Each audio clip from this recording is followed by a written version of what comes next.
Okay, so now sort of cut to a very, very quick plot overview.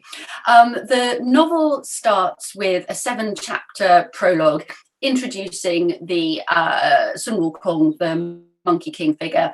It talks about his sort of legendary birth and how he acquires a range of extraordinary superpowers. So, for example, he can travel 108,000 miles in a single somersault.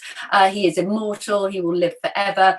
He can transform into all sorts of different things, or he can transform parts of his body into different things. So, you know, he can create a whole army of little monkeys by just pulling hairs out of his arm, chewing them up and spitting them out, and they become armies of monkeys.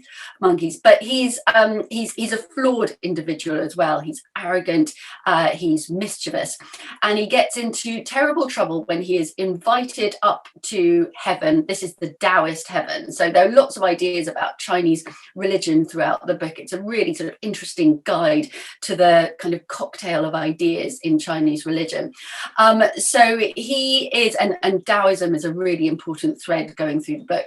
So the Jade Emperor, the ruler, the ultimate ruler of the Taoist universe and heaven, invites him up to heaven to take up sort of various quite lowly jobs.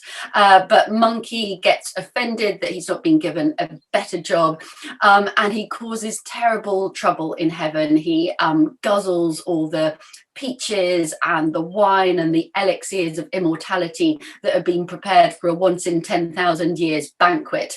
And this generates an enormous battle with the forces of heaven, and eventually the Buddha. So again, sort of very syncretic approach to religion here. You have, you know, the Indian Buddha helping out his friend, the Jade Emperor, in the Taoist Chinese universe.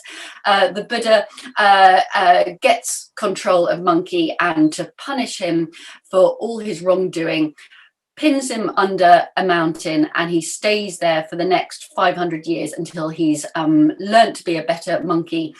At that point, he is released in the 7th century AD, to sort of give it a kind of mythological, historical marker here. He is released in order to redeem his sins by escorting the Chinese Buddhist monk Tripitaka on his pilgrimage out of China and to India.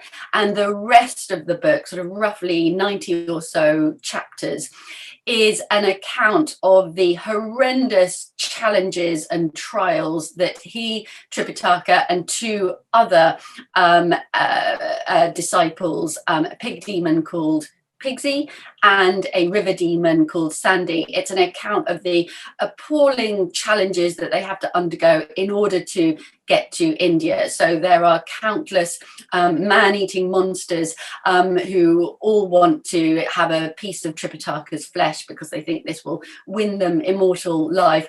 Interestingly, all these monsters seem to commit the classic mistake of, for example, James Bond villains. So, you know, James Bond villains have so many opportunities to kill James Bond, but they never get round to it because they're so busy telling James Bond how they're going to do it, so they don't actually do the deed.